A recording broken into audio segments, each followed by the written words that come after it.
Tu es en train de faire quoi? Lui envoyer le PDF. Ça va, ça rachète la demande. Non, ça arrive. Non, ça téléphone tout est là. Ok. Toi, tu n'avais pas acheté le livre, hein? Ou bien tu avais acheté, tu as oublié? Tu avais acheté, tu as oublié, ou bien tu n'as pas acheté? Non, je n'ai pas encore acheté. Parfois, elle n'est pas encore tombée. Depuis là. Non, même pas, c'est pas ça. Moi, t'as dit, mais toi, on est dans une situation. Qu'Allah facilite. Ok, vas-y. بسم الله والحمد لله والصلاة والسلام على رسول الله وعلى آله وصحبه ومن والاه وبعد. مفردات الحديث: طهور بضم الطاء على الأشهر. قال النووي: جمهور أهل اللغة على أن الطهور والوضوء يضمان إذا أريد بهما المصدر الذي هو الفعل، ويفتحان إذا أريد بهما ما يتطهر به، وهنا المراد به المصدر. نعم. بسم الله والصلاة والسلام على رسول الله أما بعد. Donc il dit ici Tuhur, donc avec le dhamma, selon ce qui est plus connu. Il dit, l'imam Nawawi a dit, la majorité des gens de langue disent que Tuhur avec le dhamma, on utilise ça lorsqu'on vise ici le masdar, donc le fi'l, donc l'acte. Il dit, de la même manière aussi, le cas de al-wadu. Et on avait déjà expliqué ça. Al-wudu, c'est l'acte. Al-wudu, c'est l'eau que tu utilises pour faire les ablutions. Donc c'est la même chose avec tuhur et tahur. Donc il dit, on met le fatha si on veut la chose, c'est-à-dire sur tahur, quand on met fatha, c'est qu'on vise ici ce qu'on va utiliser pour se purifier.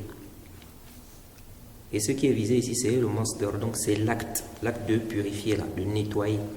C'est ce qui est visé dans le hadith, parce qu'on a dit tuhur. نعم. أخراهن ولغ هو من باب فتح وحسب وورث، ومضارعه يلغ بفتح عين الكلمة وكسرها. نعم. ويالغ ويلغ والغن.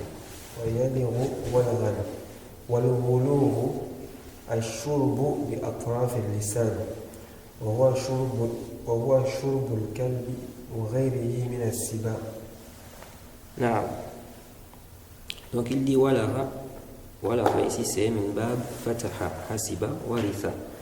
Le mudari', donc le verbe au présent c'est yalaru avec le fatha sur le lam, et on peut aussi dire yaliru. Et il dit le woulour, c'est le fait de boire avec quoi? Le bout de la langue. Jayd. Il dit qu'il s'agit du shurb du chien et d'autres parmi les siba'. Non. أخراهن بألف التأنيث المقصورة، وجمع أخرى أخريات وأخر مثل كبرى وكبريات كبريات. نعم. وكبر. نعم. والمراد إحداهن كما جاء في بعض روايات هذا الحديث. نعم. Donc أخراهن, il dit ici que son pluriel c'est أخريات ou bien أخر. Donc أخرى, ça c'est le singulier. Donc أخريات ou bien أخر, ça c'est le pluriel. Il dit c'est comme kubra wa kubrayat et kubar.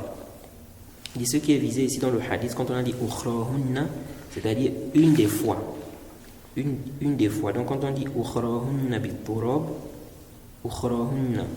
bit-turab, c'est-à-dire l'une des fois. Quand tu vas laver l'une des fois, tu laves avec la terre.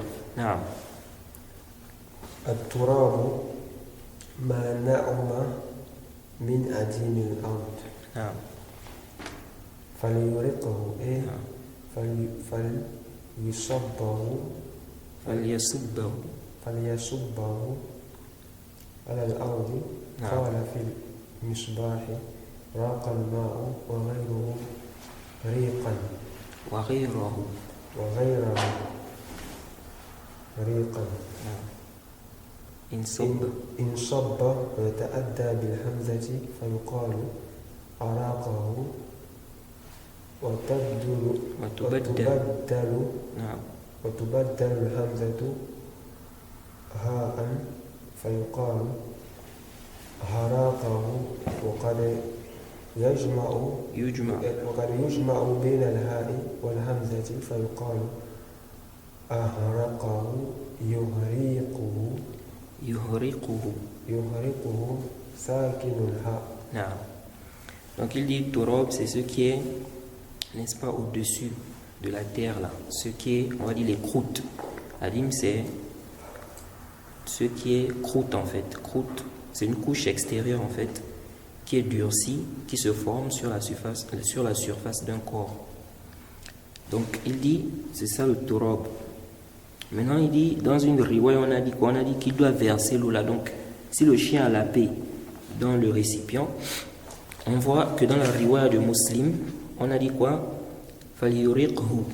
Donc il doit verser ce qui était dans le récipient là. Ensuite il va laver le récipient. La version on a dit il faut verser là. Donc il explique c'est de verser l'eau sur la terre. Cette version là, les savants ont divergé sur son authenticité. Ce qui est juste c'est que c'est chaz. La fois passée on avait cité ça. Ce qui est sahih c'est que c'est chaz. Parce qu'il y a un rapporteur qui a rapporté ça, Ali ibn Mushir, il est le seul qui a rapporté ça en fait. Tous ceux qui ont rapporté le hadith là, de A'amash, ils étaient à 9, tous ont rapporté le récit là, ils n'ont pas mis, il faut verser. Donc il faut verser ce qui est dans le récipient.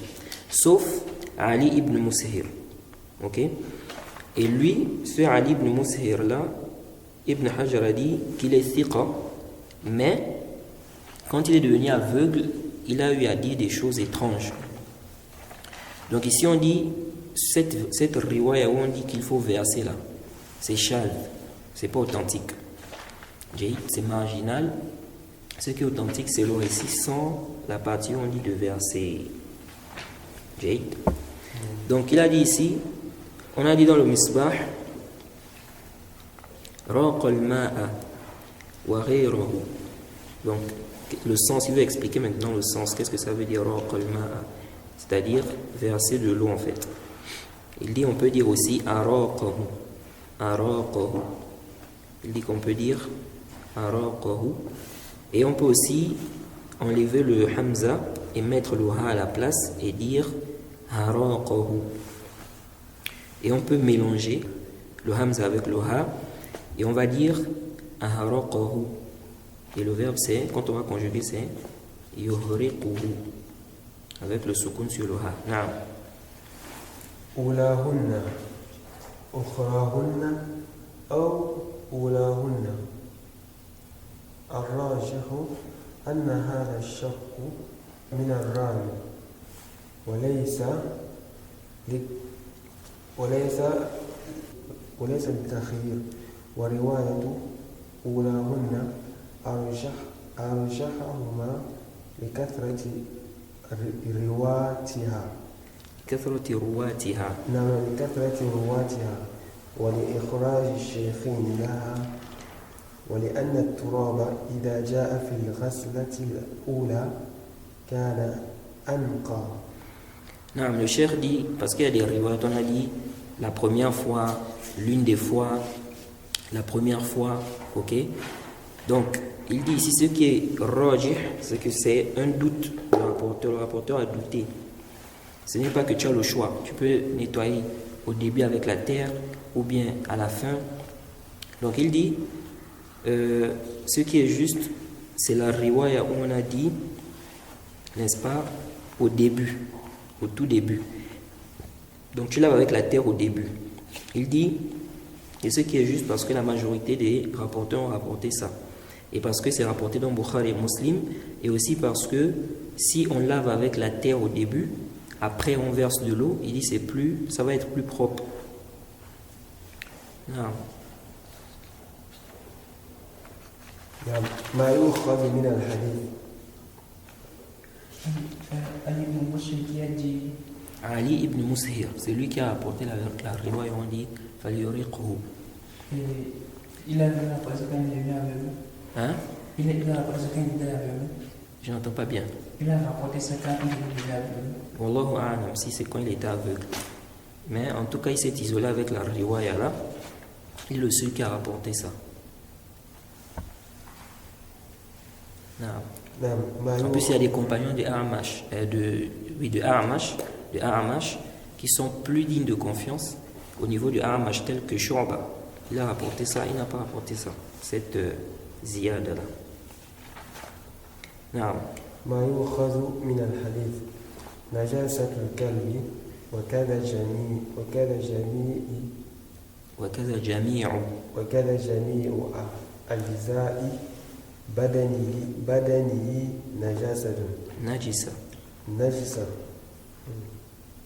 وجميع Fudolati. فضلاته نجسة.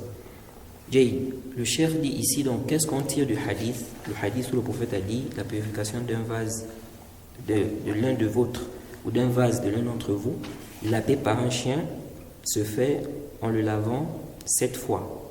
La première fois avec de la terre. Qu'est-ce qu'on retient ici? Il dit premièrement, on retient l'impureté du chien. Il dit de même, toutes les parties du chien sont impures. Et tous ces déchets aussi sont impurs. Ok? Donc c'est sel, l'urine, tout ça c'est impur. Bon, ça c'est la position du Jumhur. Ça c'est la position du Jumhur. Comme c'est une mas'ala aussi importante, on va essayer un peu de détailler ça. Le chien, les savants ont divergé sur le chien.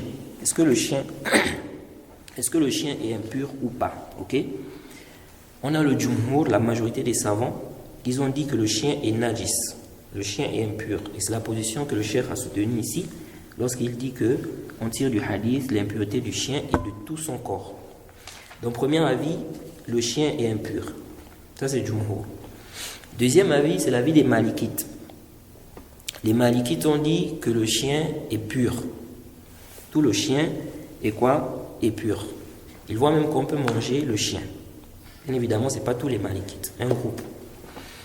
Donc, ils voient que le chien est pur, et donc il n'est pas najis. Et on a un autre avis, l'avis des Hanafiya, ou un groupe des Hanafiya, et le Cheikh al-Islam a soutenu ça, c'est que c'est la salive du chien seulement qui est impure. C'est la salive du chien seulement qui est impure. Alors, le Jumhur, ils se sont basés sur quoi? Ils se sont basés sur ce hadith. Ils ont d'abord ce dalil-là, ce hadith. Ils ont dit ici que le prophète a dit Tuhuru ina'i ahadikum, la purification d'un vase lavé par le chien. Donc, d'un vase d'un d'entre vous lavé par le chien. Ils ont dit la purification. Donc, ça veut dire qu'on purifie ce qui est quoi? Ce qui est impur. Donc, si le prophète a demandé de purifier, ça veut dire que la salive du chien est najis. Ok? Ils ont dit, ce qui montre encore que c'est impur, c'est qu'on a demandé de laver ça 7 fois. Ils disent que ça montre que son impureté là est vraiment une impureté, c'est une impureté qui est forte. Ok? Parce que pourquoi on a dit de laver ça 7 fois? Les autres impuretés, les menstrues, on ne lave pas ça 7 fois. Donc ils ont dit ça montre que c'est najis. Jade. Maintenant, les Malikites qui ont dit que c'est pas, le chien n'est pas impur. En réalité, les Malikites ont beaucoup de dalil. Ils ont cité beaucoup de preuves pour justifier que le chien n'est pas impur.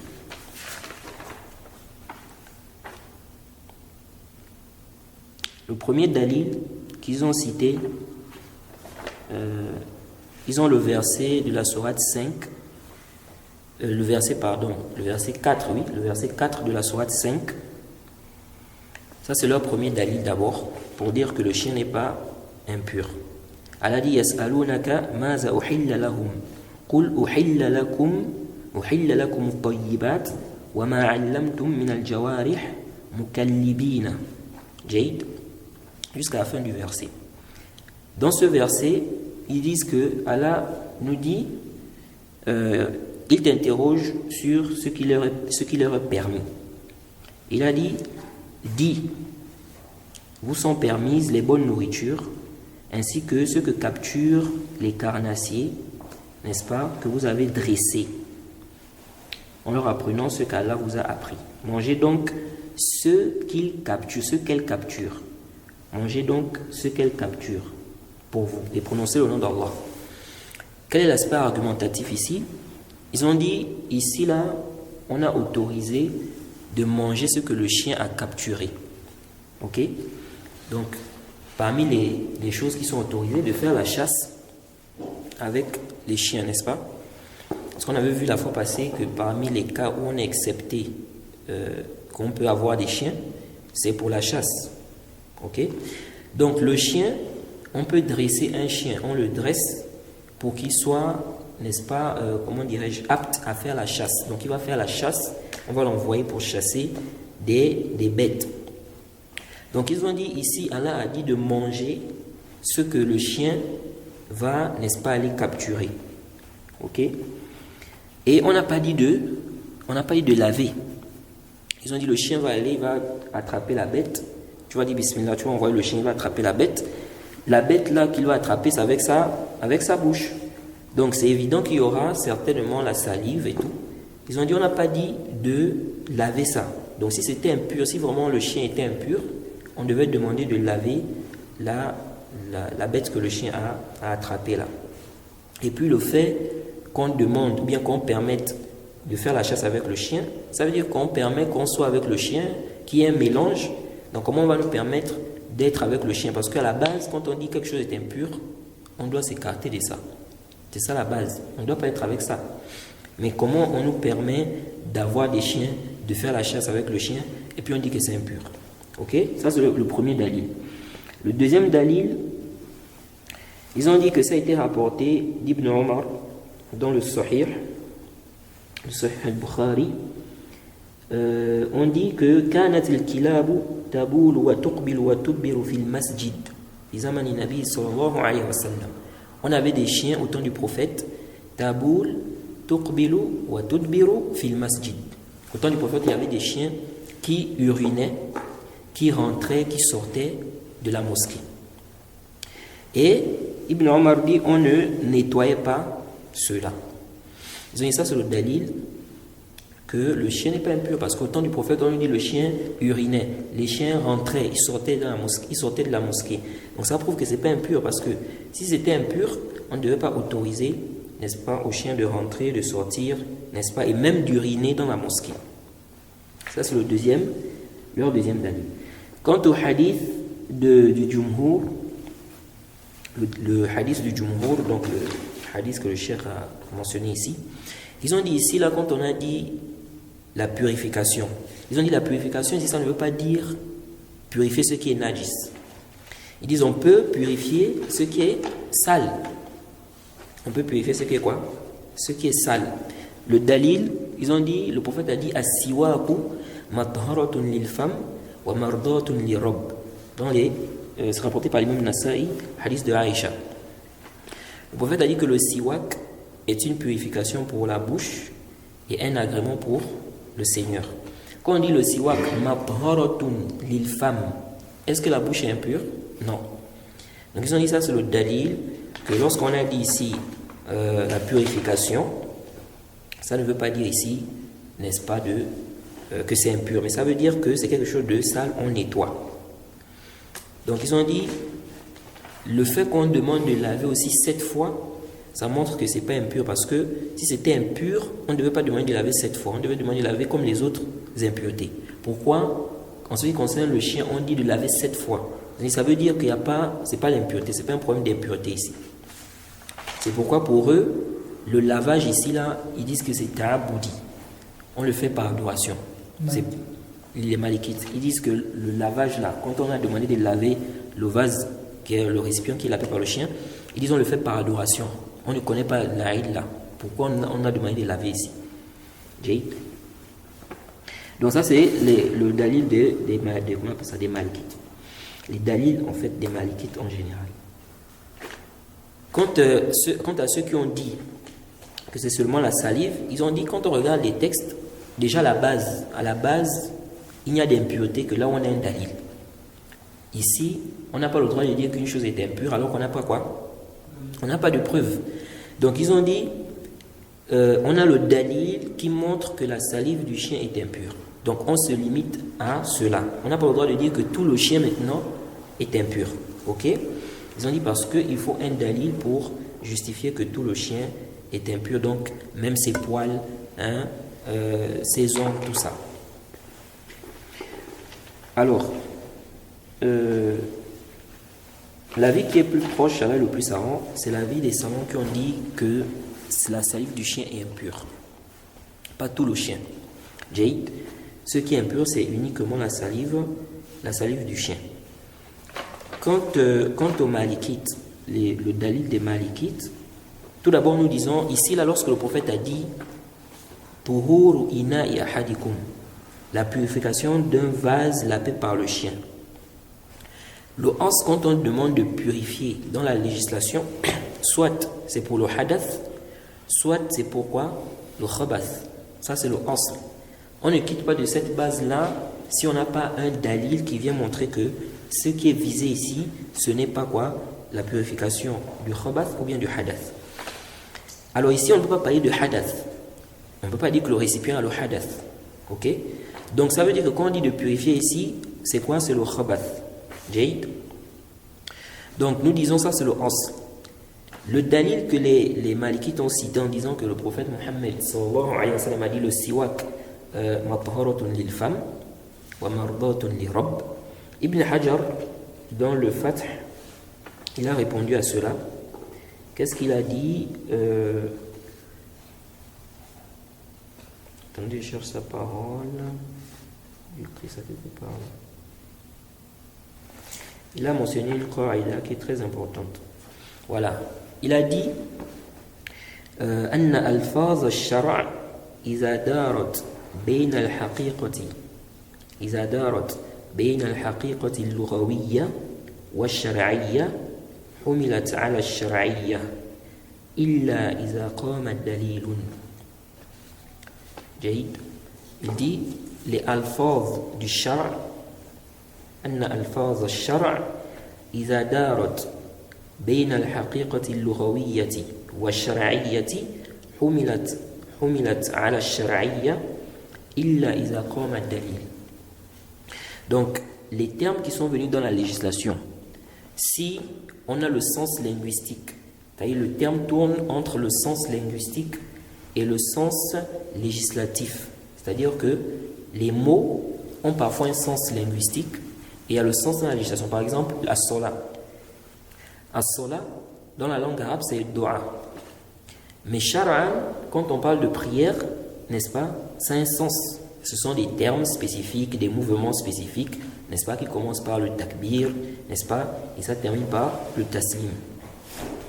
Donc, Ibn Hajar répond aux malikites en disant, les termes dans la législation, si ces termes-là, si on a un terme, on se demande, est-ce que le sens qui est ici, c'est le sens linguistique ou bien c'est le sens législatif? Qu'est-ce qu'on fait?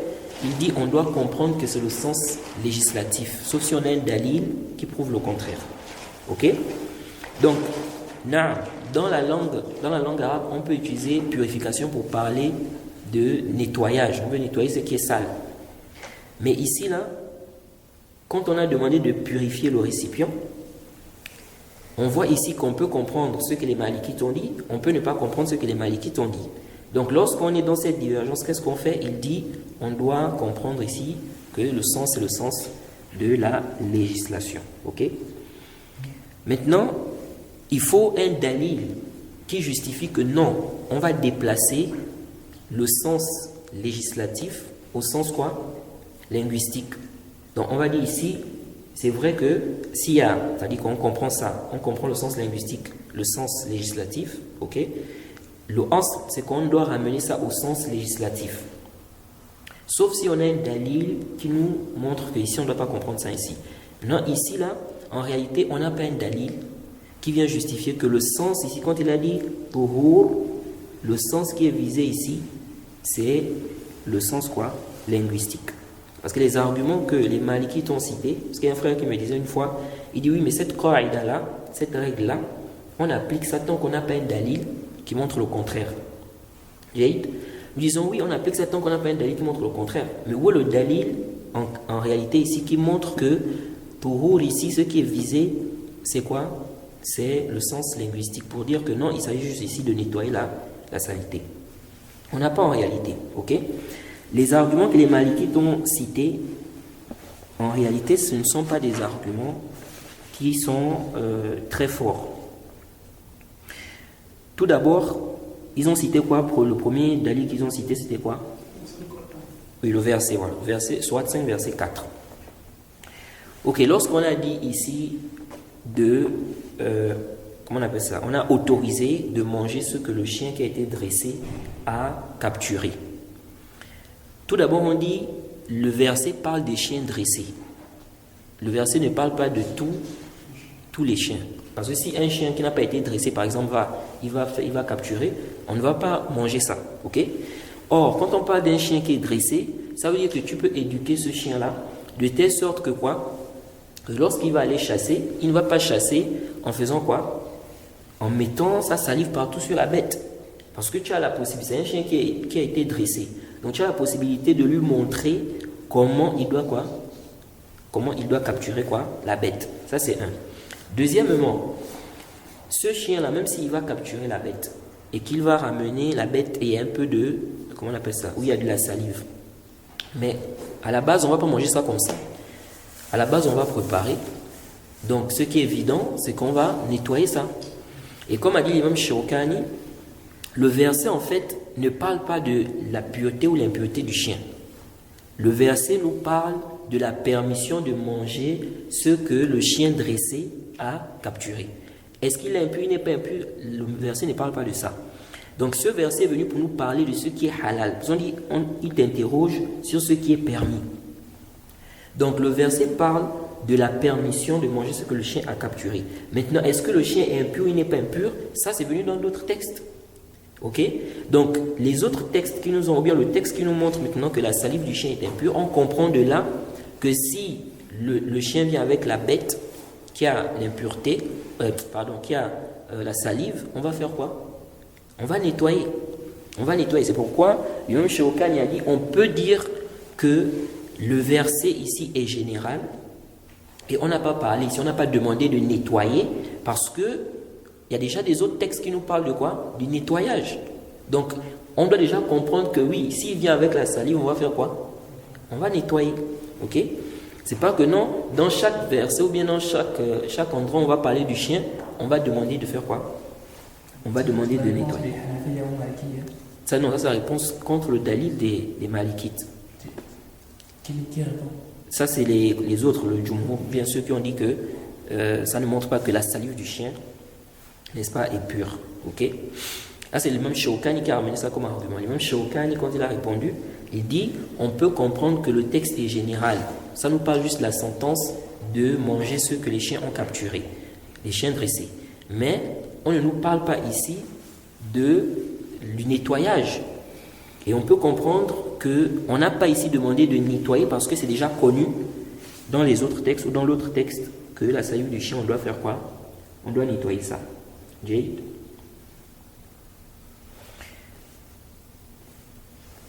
Ensuite, ils ont cité aussi quoi?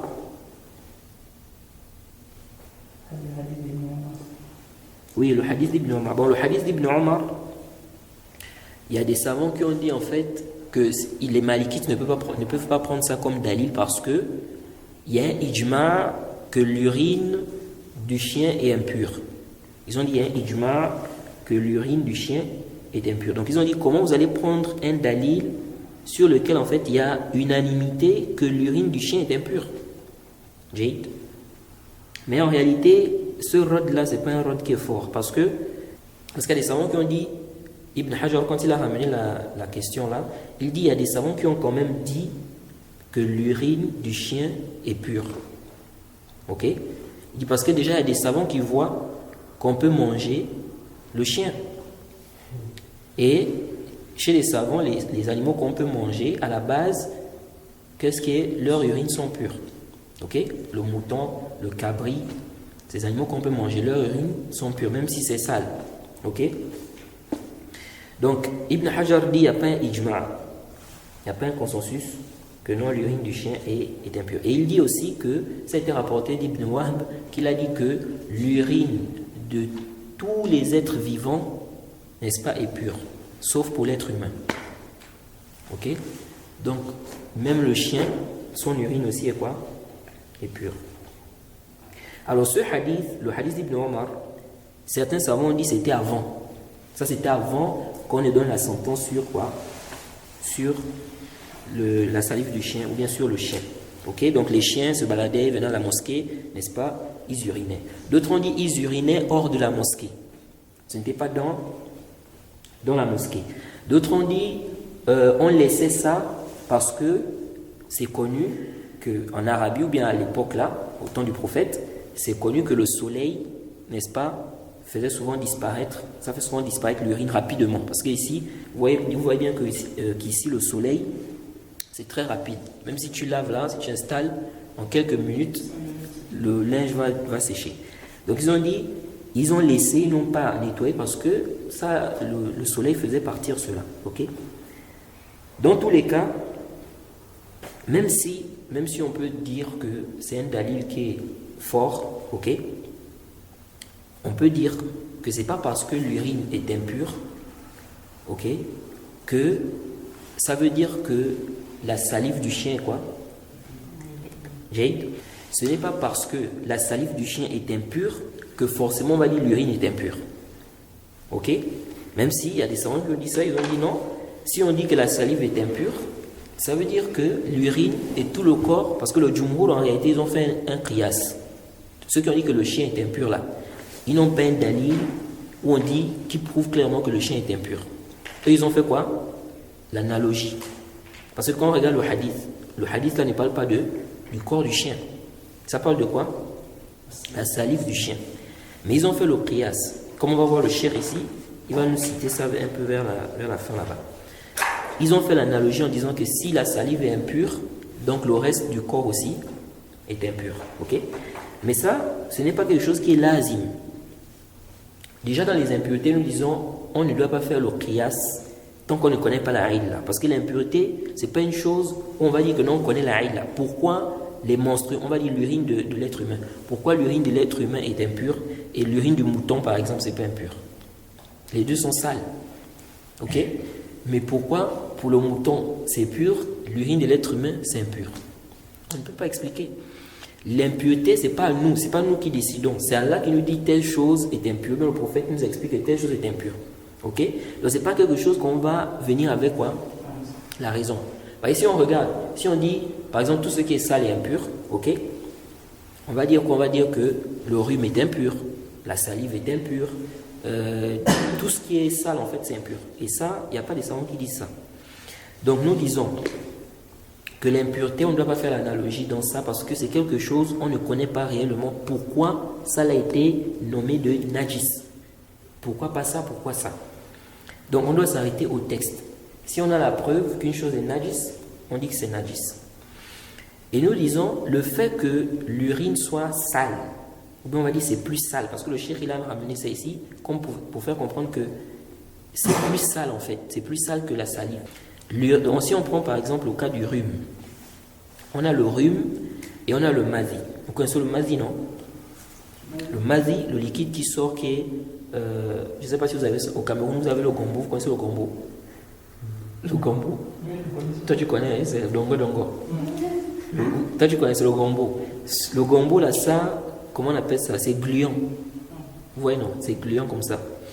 Le mazi, c'est comme ça, c'est gluant et c'est comme l'eau. Ça, la même, on va dire c'est incolore. Ok? En général, ça sort quand quelqu'un il est excité. Quand quelqu'un il est excité, avant le sperme, c'est ce qui sort. Le sperme, lui, il est comme le lait. C'est gluant aussi. Mais le mazi, lui, il est comme l'eau et c'est gluant. Donc ce liquide-là, qui est le mazi, qui est comme, comment on appelle, comme l'eau et qui est gluant, c'est najis. C'est impur. Mais si on veut comparer ce liquide-là avec le rhume, qu'est-ce qui est plus sale en réalité? Quand on regarde bien, c'est le rhume. Si vous prenez le rhume maintenant, vous prenez le liquide, le mazi là, vous regardez qu'est-ce qui est plus sale, vous allez voir que c'est le rhume qui est plus sale. Que si quelqu'un voit ça, vraiment, il veut même pas toucher. Ok? Contrairement à ce liquide là qui est le mazi c'est comme l'eau, mais c'est juste que c'est gluant. Vous voyez?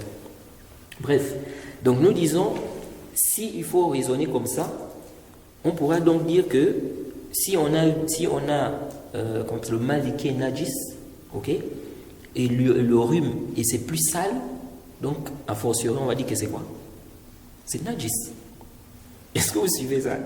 Si on va dire que vous ne suivez pas. Ok, c'est juste que Allah ça le mazi quoi, c'est le mazi, non? On démontre. Ici là, on est en train de répondre à ceux qui ont dit que l'urine du chien est najis. Ou bien il y a des éléments sur le chien qui sont najis, qui sont impurs. Donc, si la salive est impure, on doit dire que tout le chien est impur. Parce que chez le chien, il y a ce qui est plus sale, et c'est najis. Vous voyez? Maintenant, on est en train de dire que ce n'est pas parce qu'une chose est plus sale que ça veut dire quoi? Que c'est impur. On peut avoir une chose qui est plus sale que l'autre est impur, et ça, c'est pas impur. Maintenant, j'ai pris l'exemple du mazi avec le rhume. J'ai dit le mazi, les deux sont sales. Mais si on veut comparer qui est plus sale entre le rhume et le mazi, on voit que c'est le rhume qui est plus sale. Parce que le mazi, c'est un liquide, c'est comme le dongo, le gombo là.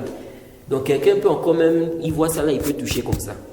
Mais le rhume, s'il voit le rhume là, il pense que non, ça c'est pas bien, ok? C'est connu que le rhume c'est quelque chose de très dégueulasse. Donc s'il faut juger par le fait que quelque chose est plus sale, pour donner le hukm du najasa, on peut donc dire ici que le rhume est najis. Parce que le rhume est plus sale que quoi? Que le mazi. Est-ce que vous suivez?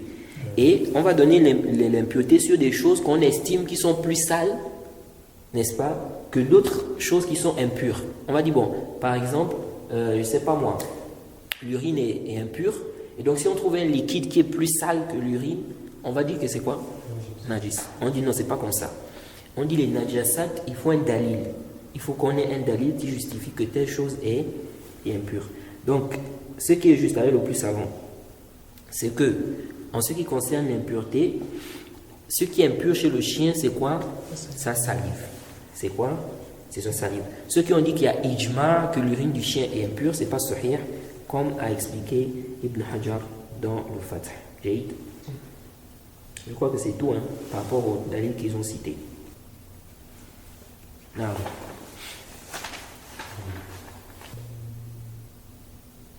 Il a dit après. نعم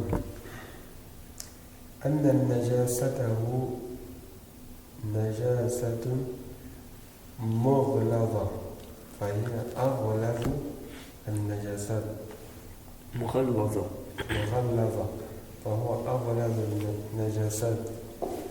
Il dit que l'impureté donc du chien est une impureté qui est, elle est forte en fait. C'est la plus forte des impuretés. Le Jumhur, pourquoi ils ont dit ça? En fait, c'est parce qu'on a demandé de laver 7 fois. On a dit qu'on lave ça 7 fois.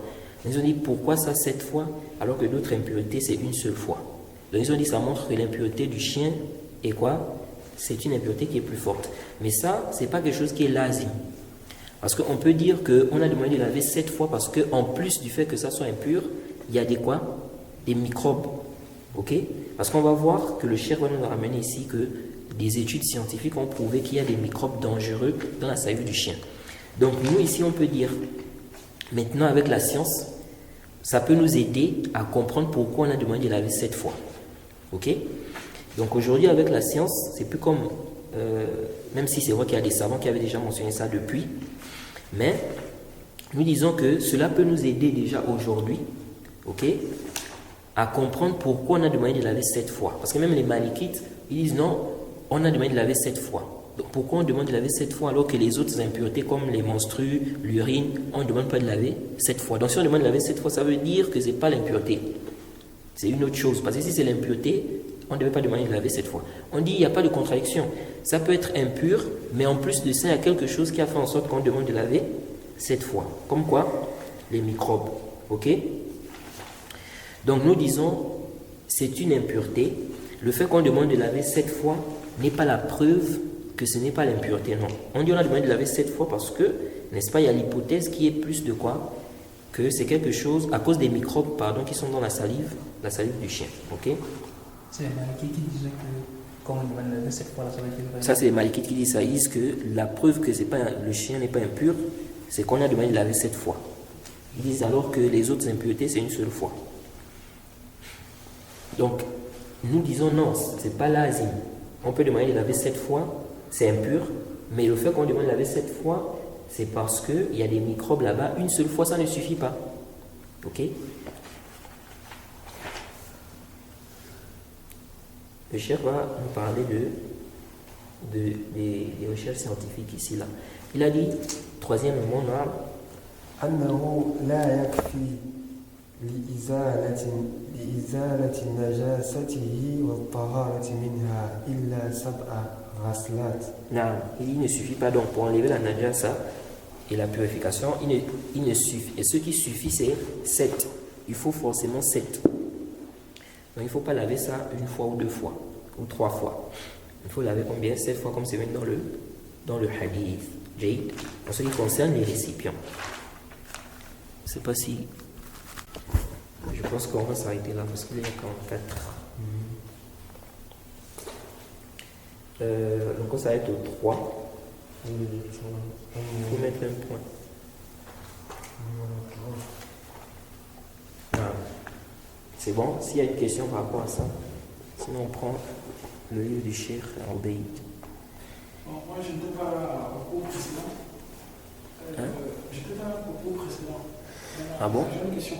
Oui, Ah, tu parles au cours de boulot. Concernant le fait d'avoir les chiens chez soi. D'avoir? Les chiens Oui. chez soi. Est-ce que c'est permis? Oui, on a parlé de ça la fois passée. On a dit que le prophète a interdit, n'est-ce pas, de prendre des chiens en dehors de 3 catégories de chiens. Les chiens pour la chasse, les chiens pour les cultures et les chiens pour garder les troupeaux. Maintenant, on a dit, les savants divergent. Est-ce qu'on peut prendre des chiens en dehors de ces cas-là, comme par exemple pour garder la maison? Ok? Les savants ont divergé, mais l'avis qui est juste, c'est qu'on ne prend les chiens que pour ces 3 cas-là.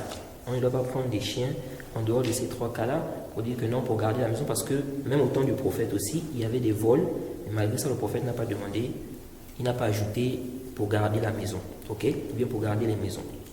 Maintenant, quand je vais prendre le chien là, je veux le mettre où? Est-ce que je veux le garder, les catégories des chiens qu'on nous a autorisés? Est-ce que tu vas le garder aussi chez toi? Parce qu'il y a un hadith où on dit que les anges n'entrent pas dans une maison où il y a des images ou bien quoi? Le chien. Donc, où est-ce que je veux le garder? Le mieux, c'est de garder ce chien dans un endroit isolé. Ok? Tu ne le mets pas chez toi, tu le gardes dans un endroit isolé parce qu'il y a des savants qui ont dit le cas des chiens où on nous a autorisés, ils ne sont pas concernés par le hadith. J'ai dit par le hadith, on dit que les anges n'entrent pas dans une maison où il y a le chien et les images. Mais ce n'est pas sorih. Eux, ils ont accepté ça, mais ce n'est pas sorih, parce que le texte est général. Le prophète, dans le hadith, il n'a pas dit sauf si c'est un chien de ceci ou cela.